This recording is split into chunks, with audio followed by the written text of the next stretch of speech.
আমি সহজ সরল মনে সবগুলা গয়না আমার ঘরের মধ্যেই রাখছি। আমি তো আর বুঝি নাই যে ঘর থেকেও চুরি হইতে পারে।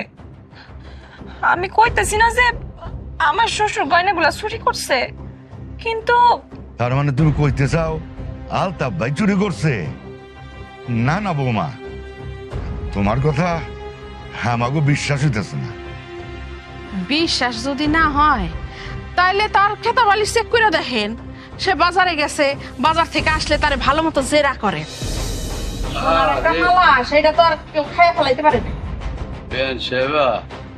আল্লাহর দোহাই লাগে আর নিচে আপনারা নামেন না, আল্লাহর দোহাই লাগে।